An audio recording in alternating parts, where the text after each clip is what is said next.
Dialogues. I'm your host today, Shante Charles. I hope you're having a great and wonderful pre-Valentine weekend. Now, I know there are a lot of people who don't or not really who don't really get into Valentine, and that's perfectly fine. But if you are into Valentine, I want to recommend my reading and my books to you. The book series is entitled Church Love. And I'm going to go grab them right quickly so you can see what they look like.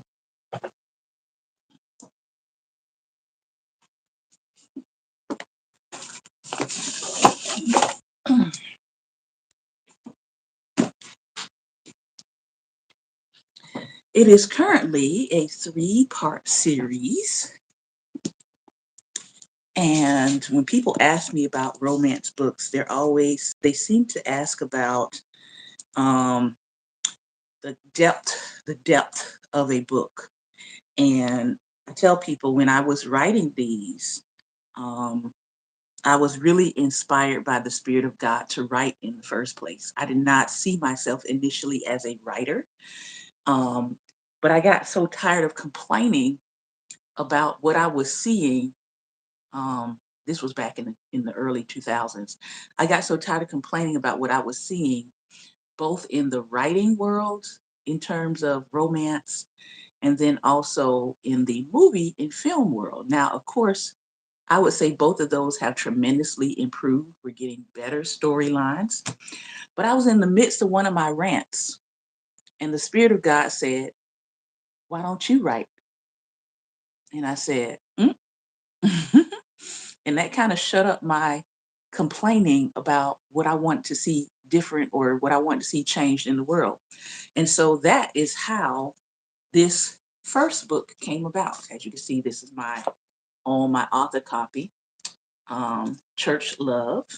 And from this book sprang the second book of the series, Church Love, Fresh Fire. And from this book sprang the third book of the series, Church Love. So if you're interested in picking up reading, romance reading that is faith-based, that is Black-centered, that is set in Savannah, Georgia, that is unapologetically Black, um, that speaks in our language, in our tone, which this was not a popular thing to do 20 years ago, by the way. So I'm really proud of this series. I'm very thankful for this series. This series is still selling. It's still, bringing me royalties. I'm very thankful for that. They're on sale wherever books are sold. They've been featured in Borders when Borders was around. They're available through Barnes and Nobles, Amazon, Books A Million, even Thrift Books has some copies. So wherever books are sold, you can pick up a copy of my series. And I want to hold these up this way so you know that these are not small books, because when it comes to the topic of love, and especially Black love and faith-based love, we've got our own stories to tell. We have our own intricacies to share and tell from our point of view. And so I didn't hold back on any of that. So I hope that, again, if you are an avid reader and you like romance fiction and you like clean romance fiction, that you will check these out. Now, what I'm getting ready to share with you today before we go into our main reading is, in my books, I wrote these in a way that they can translate easily to film, because eventually I do want to take my series to film or to television series. And one of the things that I did was I wrote songs into the storyline, and then I produced those songs. So one of the songs I'm going to let you hear today is called Essentially You. It is a love song. So you can only find it, though, on YouTube. It's not anywhere else because I only released it on YouTube. All right. And again, have a fantastic day. Let's see here. All right, so this song comes from the second book. It is called Enrique's Song, and the title of the song is Essentially You. So I'm going to let you hear it and hope you enjoy it. Again, it is only available on YouTube.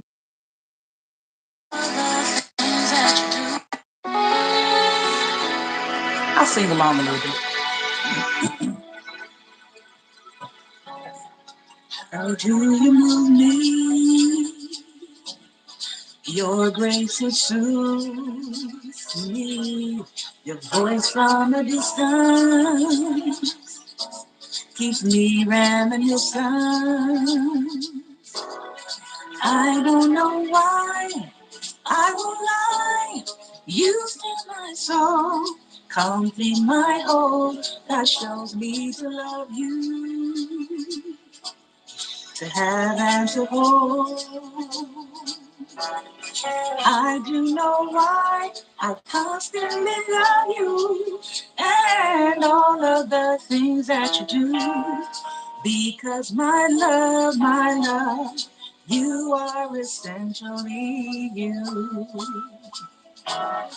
How do you move me? Your grace is soothes me. Your voice from a distance keeps me reminiscent. I don't know why I can lie. You touch my soul, complete my whole. God chose me to love you, to have and to hold.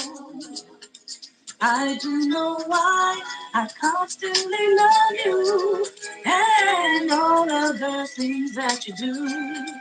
Because my love, you are essentially you. I wouldn't change a thing about you. My soul could not exist apart from you. You are precious in His sight. Can I perfect what is right? Made in His image and His light. You are precious in His sight. I wouldn't change a thing about you. My soul could not exist apart from you. You are precious in His sight. Can I perfect what is right? Made in His image and His light. You are precious in His sight. Oh, how do you move me? Your grace is soothes me. Your voice from a distance keeps me reminiscent. I don't know why I can't lie. You touch my soul, complete my whole. God chose me to love you, to have and to hold. I do know why I constantly love you and all of the things that you do. Because my love, you are essentially you. I do know why I constantly love you and all of the things that you do. Because my love, you are essentially you. Because my love, you are essentially you. Because my love, you are essentially you.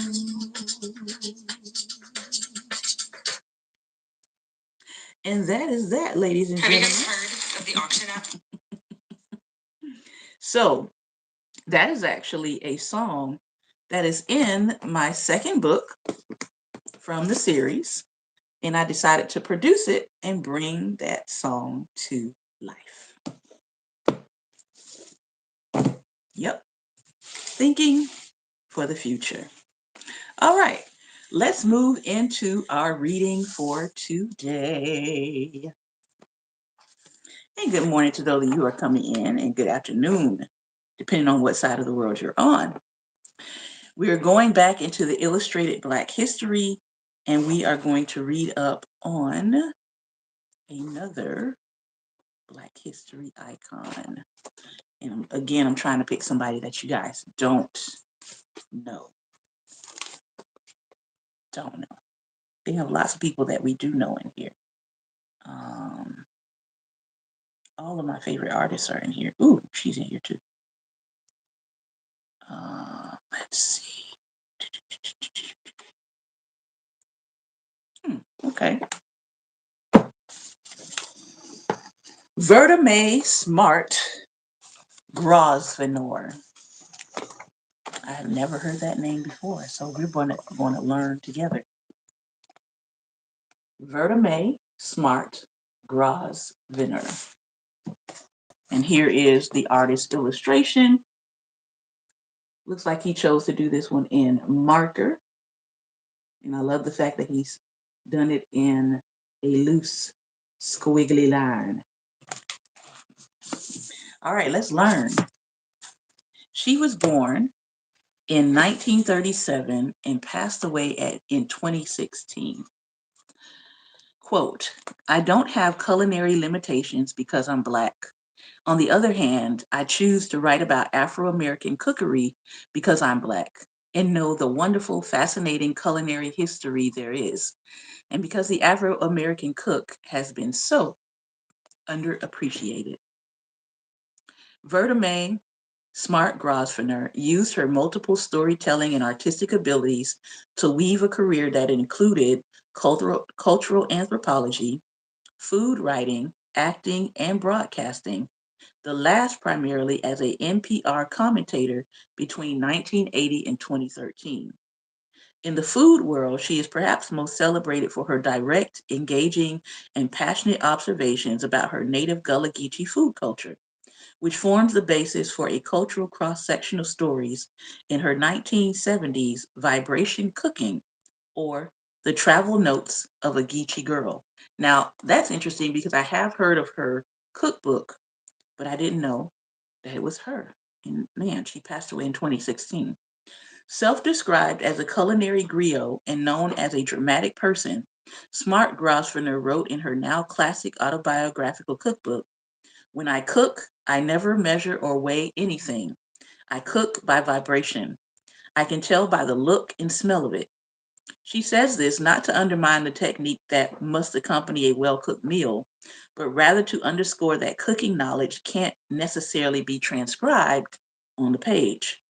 A consistent and attentive use of all the senses is required. Now, this is very interesting that she says this because this is how I learned to cook. And most of you have probably have heard about my lack of ability to cook for many, many years.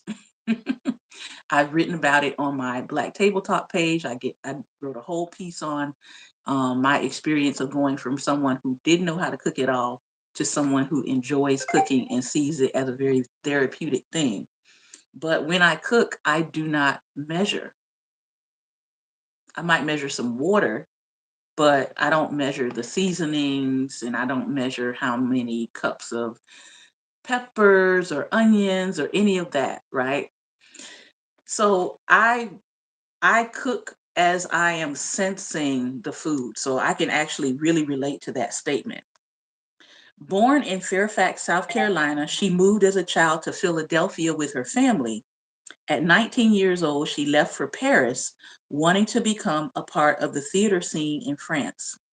Later, she lived in Washington, D.C. and New York, where she crossed paths with luminaries that included Maya Angelou and James Baldwin. During one period, she sang background vocals for Sun Ra. As an actor, she appeared in the Julie Dash film Daughters of the Dust, which tells a multi-generational story of Gullah women, and in Beloved, based on the Toni Morrison novel. Smart-Grosvenor was the subject of Travel Notes of a Geechee Girl, a documentary that found her once again, directed by Dash. In Vibration Cooking, Smart-Grosvenor moves between diary-like entries and brief recitations about preparing dishes, preferring an oral style of instruction in lieu of detailed ingredient lists and measurements. Her tone is frank, sometimes sarcastic and bold. Clearly, she is fully aware that her food culture, Black food culture, has been consistently denied the visibility and elevation that other global traditions have received. Her recollections and recipes illustrate a life filled with friendship, desire, family, and political conviction. She talks about hunting in the woods. She tells of rude taxi drivers. Recipes range from omelets from her travels abroad to the soft shell crab of her childhood. Do your thing your way, she writes in the introduction. I don't like to get in people's business. So now this is going to give me actually a couple of things to go check out, which is number one, her cookbook, Vibration Cooking. There's a documentary I want to check out about her now called Travel Notes of a Geek Girl. And I have seen the film Daughters of the Dust, but I didn't really pick up on that it was a story about Gullah women. So I might have to go watch that again. All in that little one reading, lots of information packed in here. All right, let's hop into, since we're talking about cooking, let's hop back into our lived, nourished book, Making Peace with Food, Banish Body Shame, and Reclaim Joy. There is so much that sometimes I think about and I want to say and I want to share about women's health and especially Black women's health. But I feel like I just need, I don't know. I don't know if I just need to do a series specifically about that or if I need to write it. I'm trying to figure out which way I want to do it because it is a lot. It is a lot. Um, this first part of the year, I usually spend time doing health checkups and getting my body together. When I say that, I mean like with doctors and running tests and doing those women annual exams and all of those good things. And what I have found in the process is sometimes the things that are recommended to Black women are not necessarily the things that help Black women. And it really is important for us to know our bodies so that we can be able to communicate with the medical and health professionals that are working with us that, hey, I take care of my body, I listen to my body, I know my body, and the recommendations that you're giving me, I'll take some of them, but I'm not going to take all of them because I know my body. And I would say in the past, maybe 5 to 6 years, I have had to advocate for myself more about what I know about my body and what I know that works. And taking that information to the doctor who is practicing medicine. They don't have all the answers. They're practicing medicine. And so the more information you can know about your own body, the more that you are paying attention to your own body, the rhythms of your body, how your body is feeling, how your body moves, the more you're paying attention to how your body digests certain things that you're intaking, the more data you can go in to your doctor with so that they can take into consideration the fact that you know your body. I've learned over the years to just not ever go into a doctor's office assuming that a doctor knows more about me than I know about myself. And I think for many years, people have sort of worked the opposite way, thinking, well, if I go to the doctor, they're going to tell me what's wrong with me, but you're not providing any data for that doctor. So my caution for people going to doctors is to make sure you know enough about yourself. You've been documenting your own um, idiosyncrasies. You've been documenting your own diet and how your body's reacting to certain things so that you have data to take with you into a medical setting. And you are allowed to ask the necessary questions, right? So, for example, right now I'm going through a process of checking my fertility levels, um, checking my body to see where I am with hormones, to see, am I at the menopause stage? Am I at perimenopause? Those kinds of questions. And so, because I asked for those kinds of questions, they ran those kinds of tests. So now I have a better idea of what transition my body is in as a woman. Now they are suggesting some things to me to, move along as a woman, but I don't feel comfortable doing the things that they're suggesting. So what does that mean? Well, it doesn't mean that I just take their recommendations and just do it because they say to do it. No, let's do a consultation. Let's have a conversation about what my options are as a woman at this stage in my life. Because ultimately, guess who's going to have to live in this body? I am, not the doctor. The doctor doesn't have to live in your body. You have to live in your body.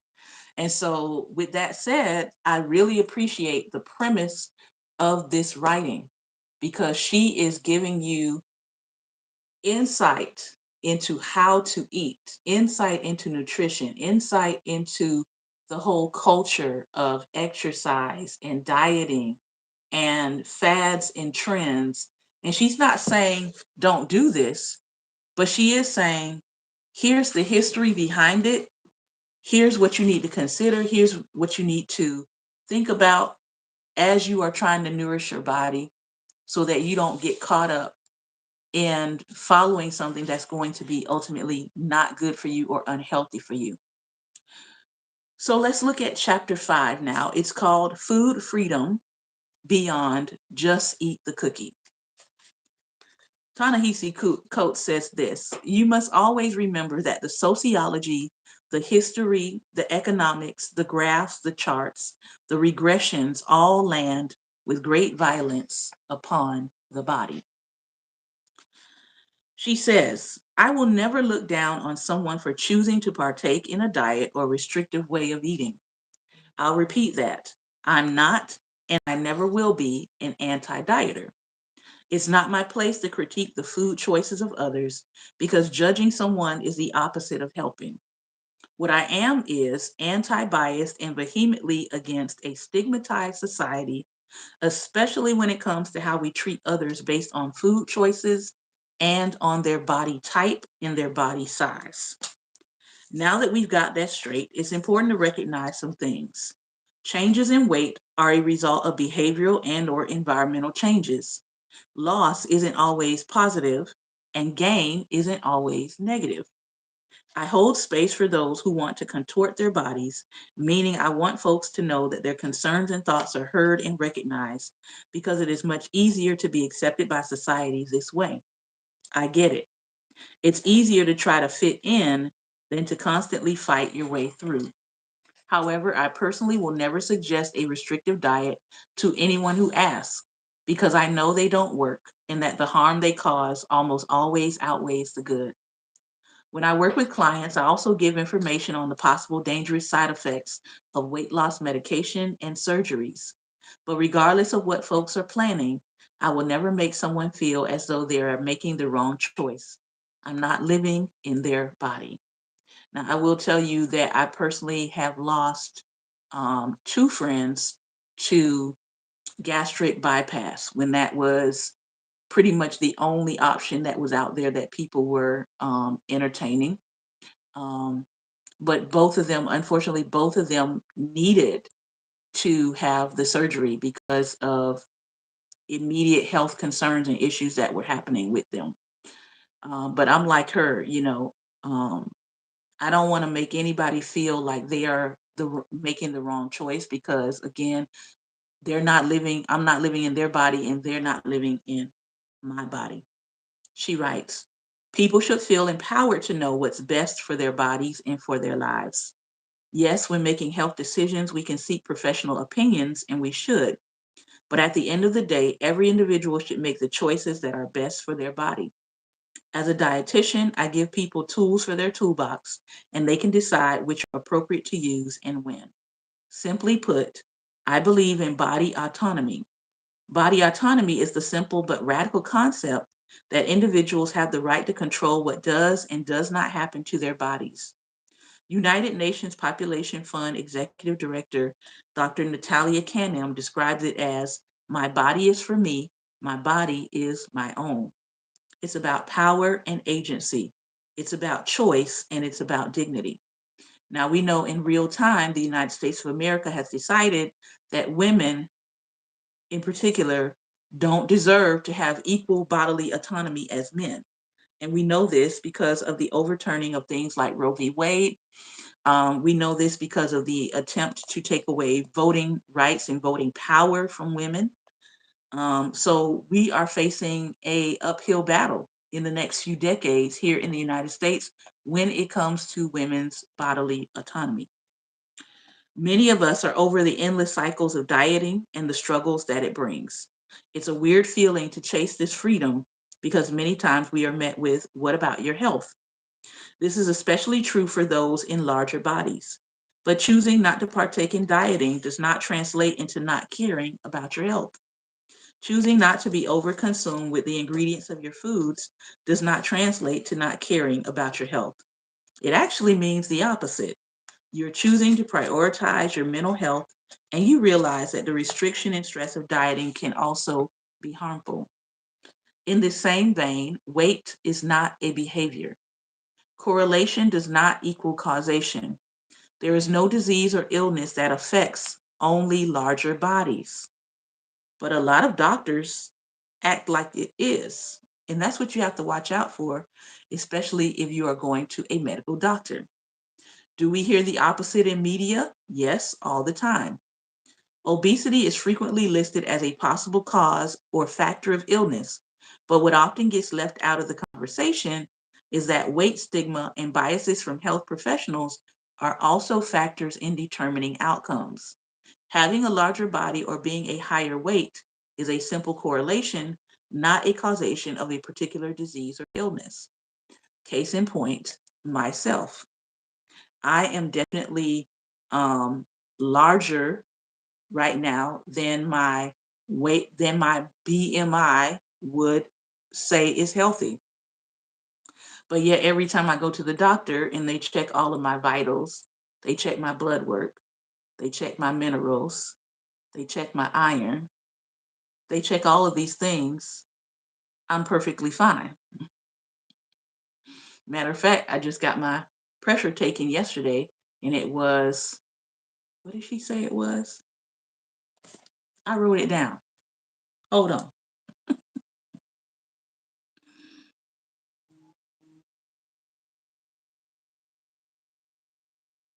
110/71.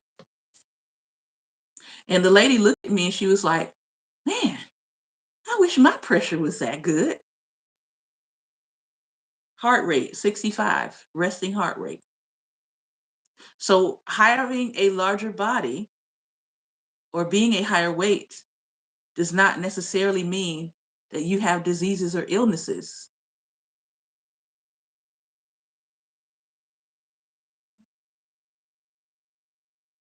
I feel great. I feel wonderful. The last couple of years, this has been the best I have felt health-wise in my life. When I was rail thin, I was often ill. I was diabetic. I had migraine headaches several times a month. Now, I don't get migraines at all. And I was suffering with that for like almost a little over 30 years. And so, again, learn your body, know your body, learn what works with your body, learn what foods work with your body, exercise. Everybody needs that. Cardiovascular exercise. Everybody needs that. But running around and trying to judge your life on somebody else's snapshot is a recipe for mental health issues. I'm going to keep reading one more section and then we'll stop. This section is entitled Health at Every Size, and I'm not going to get through it all, but we'll come to a good stopping place. So what constitutes actual health promoting behaviors when we want to take our individual health into account? The key word here is individual, and realizing that we all have a unique blueprint. As a dietitian, I personally align with Health at Every Size principles and their weight and size inclusive approach to health. Health at Every Size, HAES, was started in 2003 by the nonprofit Association for Size, Diversity, and Health. As of May 2023, it is described as a continually evolving movement that is an alternative to the weight-centered approach to treating clients and patients of all sizes. And good afternoon to those of you coming in. It promotes size acceptance and is on a mission to end weight discrimination and stigma and to lessen the cultural obsession with weight loss and thinness. Not only does this movement promote size acceptance, but it also acknowledges how the modern idea of health is weaponized and that we as a society place moral value on health.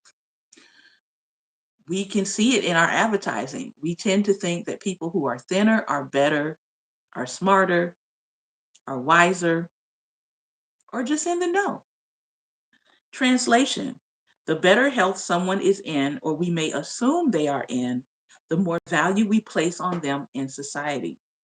I want to also point out that according to ASDAH, their principles are constantly evolving and adjusting with new information and leadership, which may change with time. I believe that health at every size is greatly misunderstood. I've seen countless tweets and posts on the topic that are sometimes grossly incorrect. For example, I gave a presentation a few years ago on the different ways we demonize food and shame those who eat in a certain way. My speaking points were part of a larger presentation about body shaming, and I was presenting after a very prominent obesity research doctor. The irony, right? During one of our many meetings preparing for the event, the topic of health at every size arose. I specifically remember the doctor talking us through the science of why and how we as humans crave and digest food. This is paraphrased, of course, but the gist of the conversation went something like this. This is how we can see that obesity is a disease. This is what the HAES people don't understand. Obviously, my ears perked up as a health at every size aligned dietitian. I also knew these words weren't directed at me because this doctor had no idea of my alignment with the movement. There's absolutely nothing wrong with questioning things. I didn't start counseling with a weight inclusive mindset, but I was open to learning and listening, and eventually my mind changed. This is my gripe with health professionals who consistently put it down. They are under the impression that health at every size has a complete disregard for health, and that there is no concern with whatever illness or health-related issue someone has. That is not what it means. I'm tired of my colleagues having these closed-minded thoughts and putting something down that they do not understand or care to understand. There are ways to combat this mindset, though. The first step is addressing the language that is used. Obesity is a dehumanizing term to use, as many fat activists will continually explain. And yet, one of the biggest names in our society right now is throwing that term around. As I mentioned in the previous chapter, obese comes from the Latin obesus, which means having eaten oneself fat. Many doctors today attempt to be more civil by saying persons with obesity, which isn't any better. In providing the label of obese, you are calling someone's body a disease. It's an inhumane way of addressing someone in a larger body or with a higher weight. Further, realize that, based on weight bias and stigma, some folks will never reach the level of health that society promotes. If you are constantly being discriminated against at your doctor's office and told to lose weight instead of being listened to about your health, that is beyond a stigma. It is an act of violence against the individual. Not taking someone's ailment seriously simply because they have more weight on their body can actually be fatal. Because this happens so often at medical offices, many folks in a larger body simply just do not go to the doctor. Why would you intentionally go somewhere where violence is used against you when you know that you will not be taken seriously about your symptoms and simply told to just lose weight? This is also why so many folks in a larger body do not love communal exercise environments. When society only upholds folks in thin bodies as the health standard, which many times is not true, it can make a pariah of anyone who doesn't fit that standard. Anyone larger is made fun of or mocked for daring to share the sacred space of fitness. Now, I will tell you somebody that every time I see her videos, I get I get excited about them. It makes me happy to see, and that is Monique. When I see Monique's videos where she is getting into her exercise through dance with her instructor, those videos to me are a good um, way to see somebody who may be in a larger size body that people typically would say, oh, well, I don't think they can move or I don't think they can do certain types of exercises.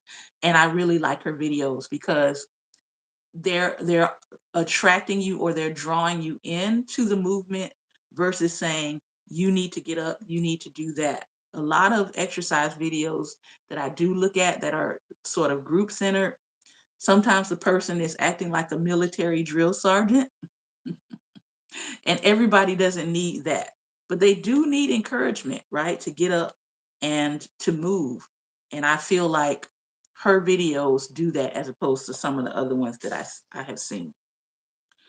Another big misconception regarding health at every size or other weight inclusive practices is that it is only for folks in larger bodies. It most definitely is not, because it's called health at every size. Note the every size part. Everyone deserves equitable and unbiased care in health. And as health professionals, we should acknowledge our biases. We all have them.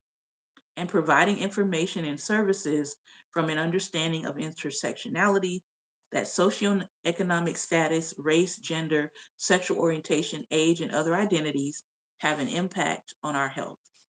Remember, the social determinants of health, which we touched on earlier, will always impact our lived experience. The biggest part of this movement comes down to respect, because so many, including health professionals, unfortunately, take a person's size and view it as the predetermining factor of how they're going to treat that individual. If you have a fat bias, you're not going to treat that individual the same as if you would a thin person coming into your office. And so sometimes that's not something that can be immediately spotted when you're dealing with a medical professional. But once you spot it, you need to take note and, if necessary, find a medical professional that does not operate in fat bias. In response to health at every size, I see countless posts claiming that obesity is being glamorized. We need to keep in mind that not everyone is thin, and not everyone who loves and partakes in fitness and exercise is thin. Body diversity is real, and no matter what we do as a society to hide it, it's not going anywhere. I also can't help but notice that the level of outcry regarding emaciated bodies is not the same.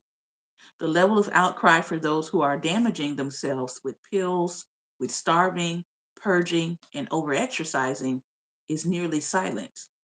These tactics that are actually unhealthy and dangerous, depending on what social media page you stumble onto, are actually being glamorized, and they don't receive the same level of attention as the so-called obesity epidemic.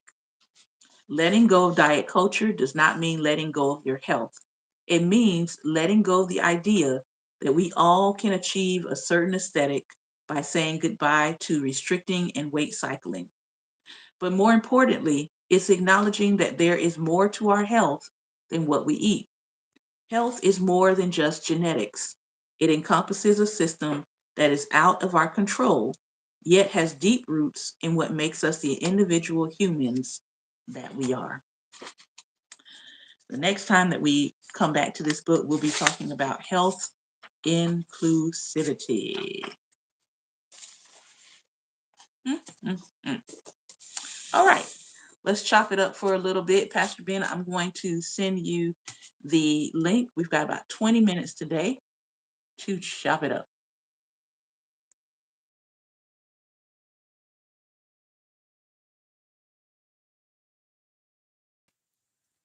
All right, and if that link doesn't open the first time, try it again.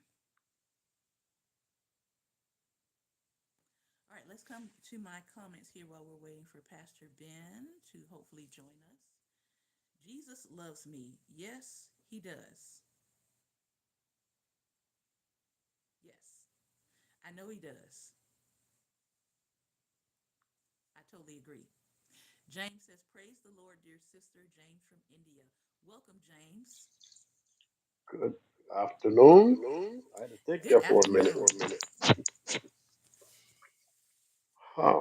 Um, oh, by the way, I need you to give me a call when you can. Okay. Um, me and my granddaughter may need your help again. Okay. All right, but Sounds good. um, hmm. As an athlete or an ex-athlete, however you want to view that, I know personally that there are big people that are more agile and healthier than many smaller people. I know quite a few of them myself. Russ is saying there's an echo. Is it me echoing or is it Pastor Ben?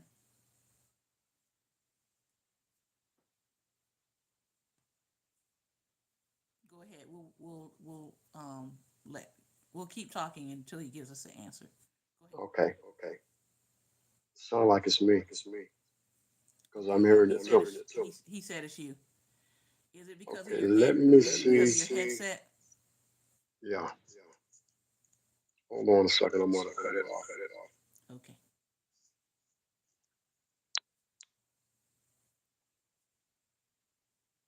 I heard it turn. I heard something turn off. Okay, here we go. Is that? Wait a minute. Let me cut the other one off. Can you hear us? Can you hear me? I can hear you. Okay. All right. Yeah, I do agree. There are definitely some people that can move a lot Mm-hmm. better. And I think the point that she's making is that there is health at every size. Mm-hmm. And that's what I was saying. Because when I was smaller, much smaller than I am now, I was ill quite a bit.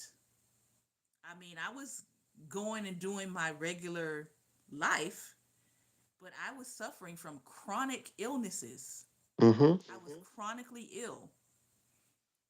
So I was doing life, but it was not at the quality of life that I have today. So as Mm-hmm. I've gotten older and I've gained weight, I actually now have better health than I had in my 20s, than I had in my 30s because I had chronic illnesses going on. There were Mm-hmm. things that I wanted to do, but I simply couldn't because of the chronic illnesses that was going on. I looked thin, you know. I got plenty of compliments Mm-hmm. on my thinness, but there were times where there were certain events I wanted to go to that I could not make it to because I would get a migraine out of the blue and then I would be out for days incapacitated. That's not a fun way to live for 3 decades that Mm-hmm. went on. And so, um, 2 decades. Started when I was around 11 years old. I remember exactly when they started. I was at school and it was like during lunch period and I started feeling weird and shaky and faint and my head was just going. And from that point on, I started having really, really bad migraines up until about 31, 32 years old. From 11 to that point, I was having migraines and seriously affected my life.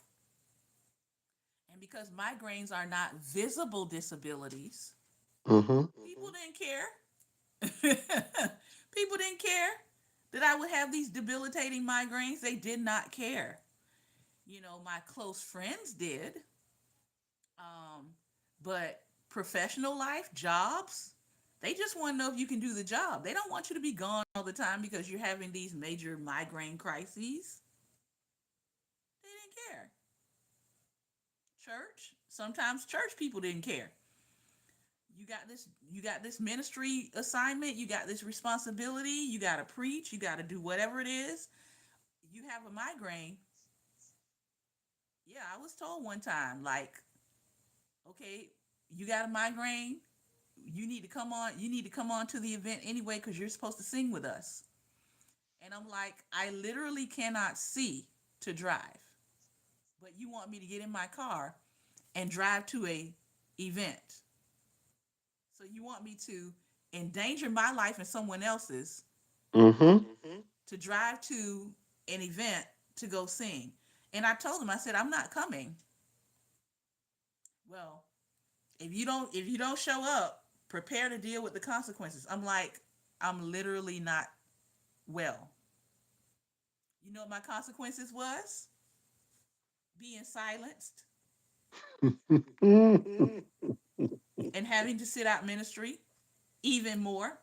I'm like, so that solved the problem.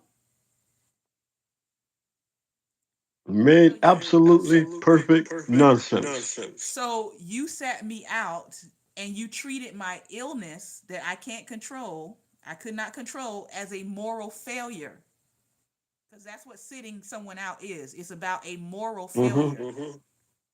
Sitting someone down in ministry and silencing them and all this other stuff. So you treated my illness as a moral failure.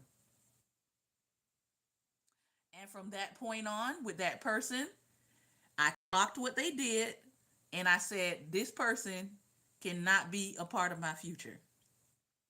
Because if you're willing to do that over someone's illness, you're not, no. Now I wasn't in charge. I wasn't in charge of that person. I wasn't leading at that time, right? We had a what do you call it? A horizontal leadership role. I was Mm-hmm. under that person, but we were both ministers, and that person chose to make that decision with the approval of the pastors, by the way. And I looked at that moment and I said, okay, you clearly don't understand. You clearly don't care about the people who you're supposed to be leading. You're not mature enough to understand that someone having a illness is not a moral failure. And you treated it as though it was a moral failure. So now I have to put you in a certain category in my mind. I have to do ministry with you. As long as I'm here, I'm going to do ministry. But that moment told me about how you value people's life. Mm-hmm. And I saw that you didn't value mine. And so, because you don't value mine, I can't trust you beyond a surface relationship because you didn't value my life. You Mm-hmm. wanted me to get up, drive, and I couldn't see to get to an event. You didn't say, first of all, you didn't say, how are you? Are you okay? I hope you get better. Take care of yourself. Like all these concepts that we think now is like standard operating procedure. Decades ago, it was not standard operating procedure, especially in the religious space of black churches. Mm-hmm. It was not.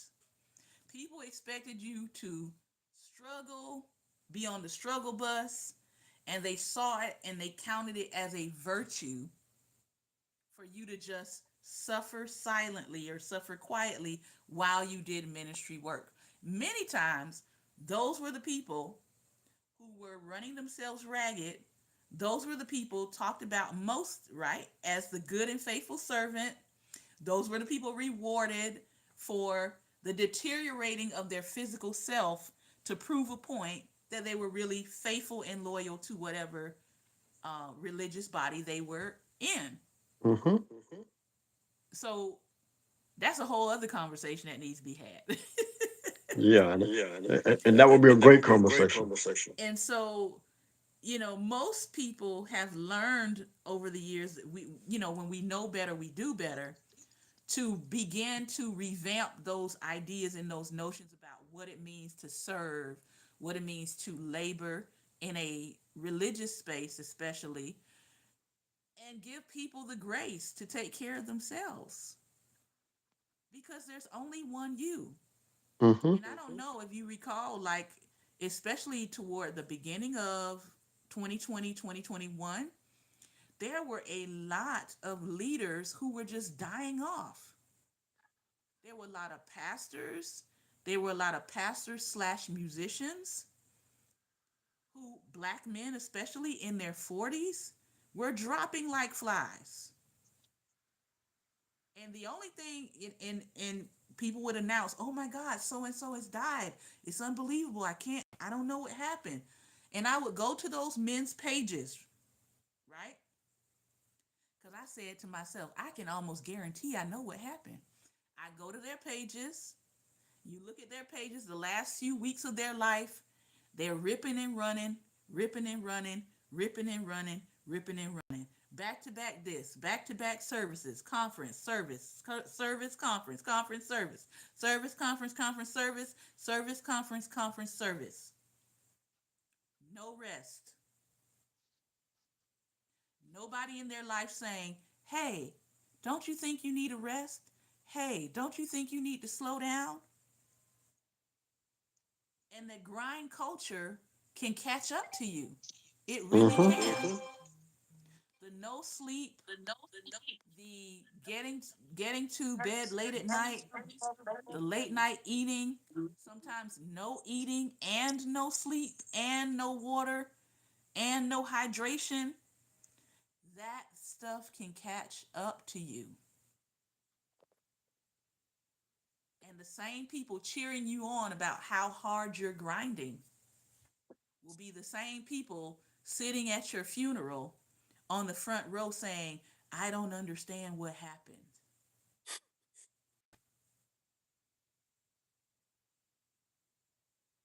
So we have to be Mm-hmm. honest about that. That some of these people have literally been worked to death. Yeah.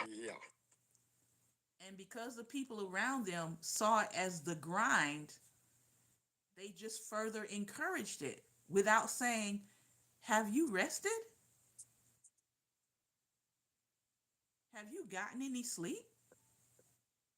I know you have to make money, but let's think about how you're doing that,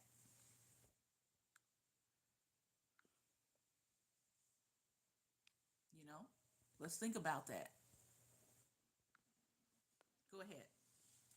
Um, I you hit some things right on point. I remember in the mid 2000s, I was that person that everybody in the ministry depended on.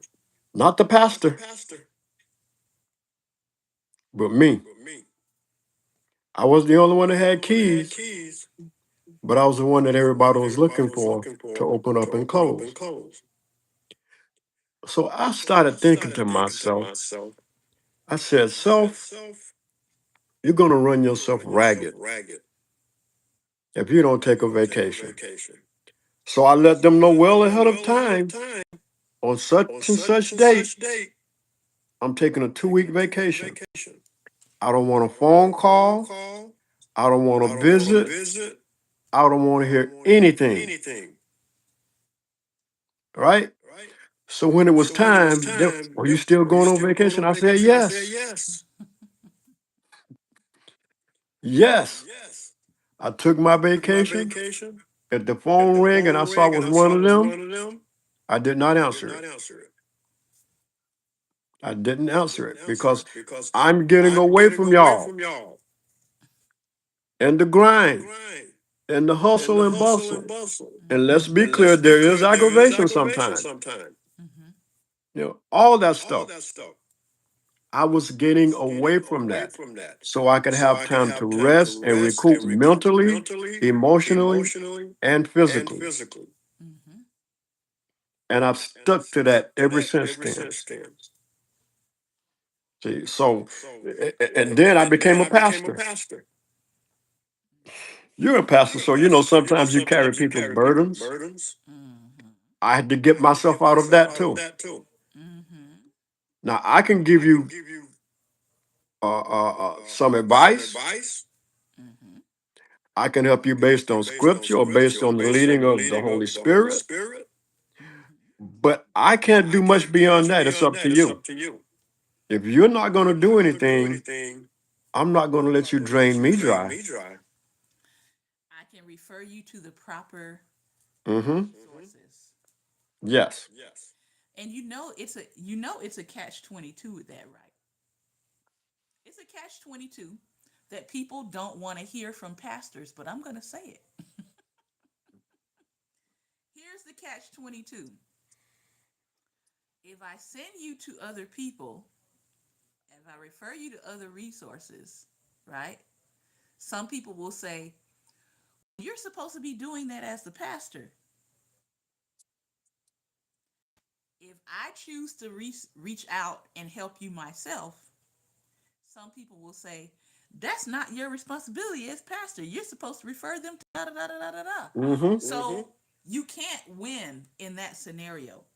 You just have to do what you know is going to be right for the person and let That's the it. other fall out and let the other fallout happen. Mm-hmm. Because on one end, people want pastors to be their all in all, and on the other end, people don't want pastors involved at all. I, Mm-hmm. that's literally what pastors are dealing with.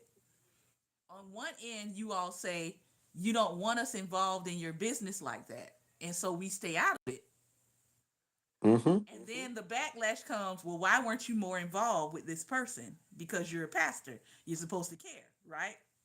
So which one is it? Do you want pastors involved or do you not want pastors involved? And it's always for me going to be what what is the best result for that person?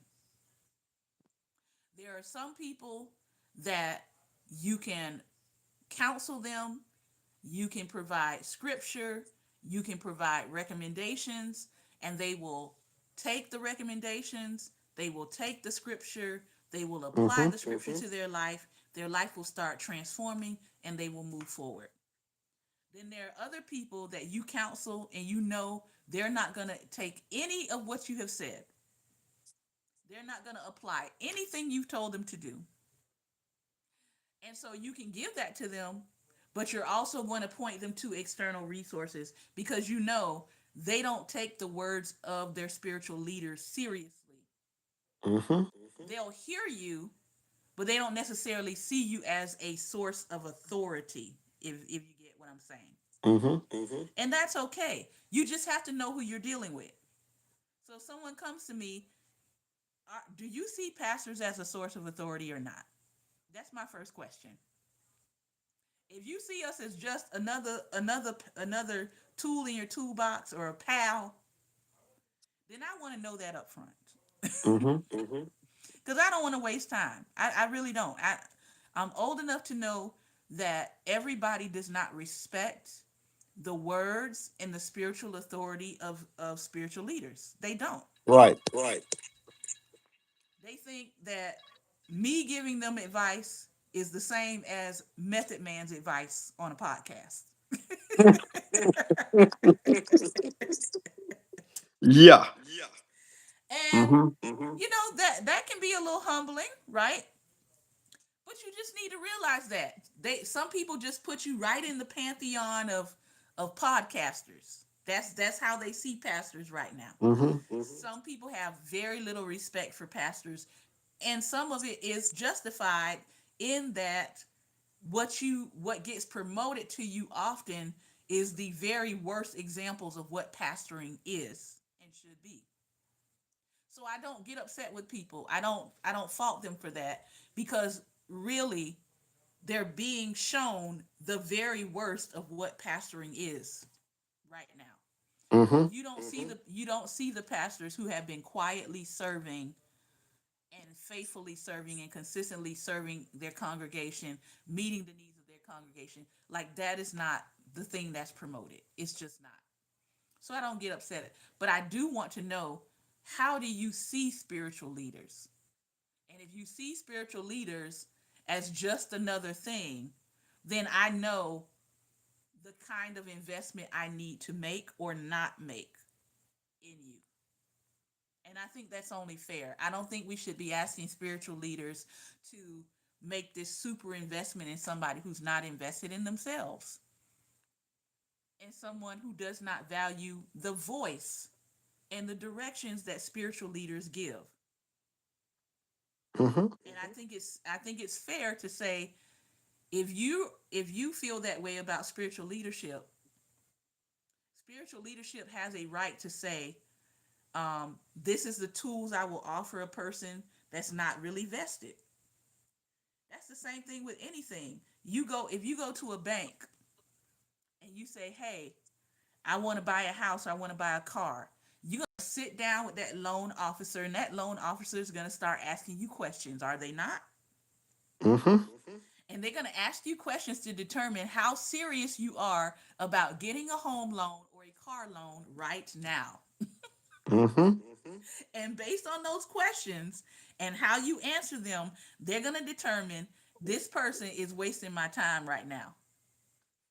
So let me give them a handout. Let me give them a flyer. Let me give them a phone number to call when they are ready to make the investment.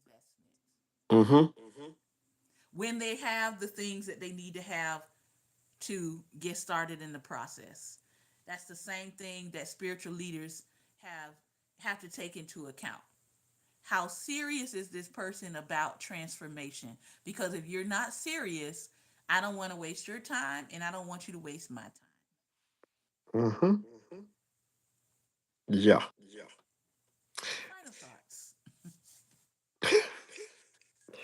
Listen. I know this is another topic we could talk all day. We could talk all day. Yeah. Yeah. People need to understand and realize that even spiritual leaders have a physical life. They operate in a physical body. Mm-hmm. Mm-hmm. So that physical body needs to rest. Yep. That physical body can't take on everybody's stress. They need to understand that. And if you don't, as you said, if you don't see them as an authority figure, you just see them as somebody else, why even bother them?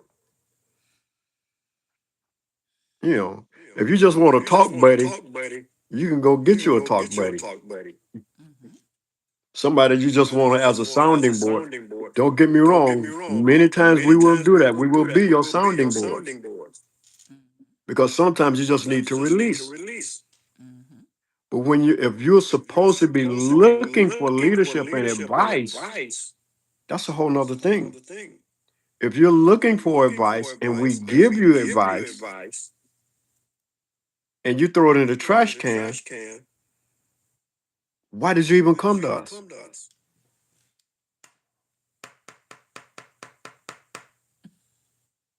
So help us out. When you're serious, come to us.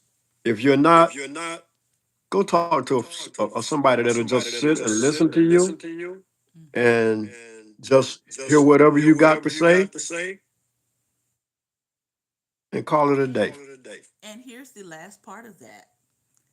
If I am telling you this is not my expertise, if I'm telling you this is not in my wheelhouse, If I'm telling you I don't have training centered around this, and I point you to a resource that does, chances are it's because I know that person. That person is in my network of resources, and I'm going to refer you to somebody that I know is going to be able to supply that need. Now, let me say this. I have pastor friends that'll do that. I've gotten to know many of their members because of that, because they know what my expertise is. Okay, he's much better at this than I am in this area. So let me give you his phone number. I'm going to contact him, let him know that what's going on. And we do that. I mean, it's on a level where I'm actually one of their pastors to a certain extent, which is great. I mean, that's what body is for, Mhm. to help each other. But we also got these leaders that don't want to do that because they're afraid of losing their member. We don't want your members. And again, I'm going to say I don't have members Right. because they all belong to God. Mm-hmm. Now again, uh, as a pastor, I know that's very very radical to say. A lot of pastors do not share that sentiment. I'm telling you how I pastor. I don't own anybody. We have people now that call us that say, "Hey, we want to tithe to you all. We want to give a monthly donation, and we want you to just pray for us.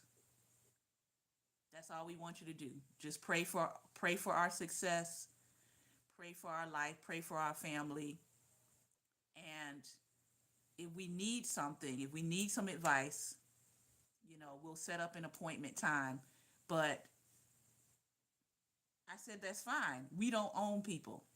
One more time. We don't own people. We don't own people. Who's responsible for your ultimate salvation? You are. Pastors are Mm-hmm. supposed to guide, they're supposed to shepherd, they're not supposed to be stalkers and surveillance. Mm-hmm. And unfortunately, there's a lot of leaders that border on stalking and surveillance, and they call that shepherding. Again, I can only tell you from my point of view. So we don't ever have that issue with you stole our members because we don't own anybody. Right. So we have lots of people who are part of other people's fellowships that talk to us all the time. They ask for prayer, they ask for advice, they ask for, "Hey, I'm looking for a scripture. Do you know something about this? Can you show me something in the text?" That kind of thing. We don't own people. We don't own people. And we've never tried to encourage someone to um, join our ministry from someone else's ministry. There's no need for me to do that because we don't own people. And Right. when you don't own people, you're not looking to recruit them. I'm going to say that again. When you don't own people, you're not looking to recruit them. I'm doing exactly what I was called to do. God gave me Mm-hmm. one assignment. He said, "I want you to build people." That's it. That's the bottom line. I want you to build people. I want you to build them up. I want you to build them up in their mind. I want you to build them up in their spirit. I want you to encourage them. I want you to enlighten them with the things that I share with you. I want you to be an uplifter of people. Don't worry about a edifice. He said, build the people. And that's what we've been doing since 2012 is is staying on our assignment, which is building people.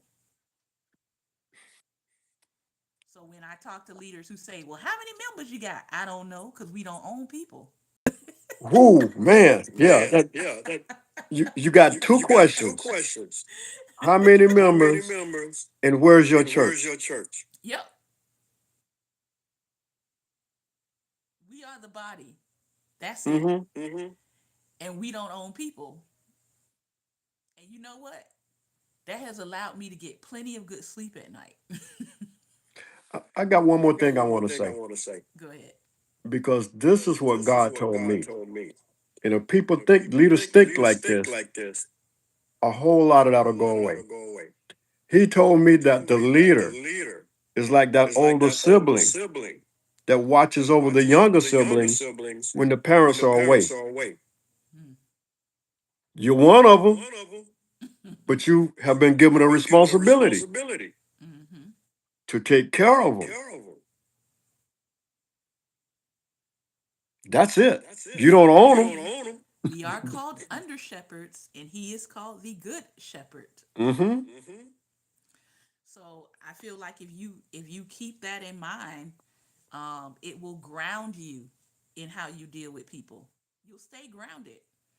Um, we have a unfortunately we have a lot of spiritual leaders right now that have some serious issues with narcissism. We have some leaders that have God complexes.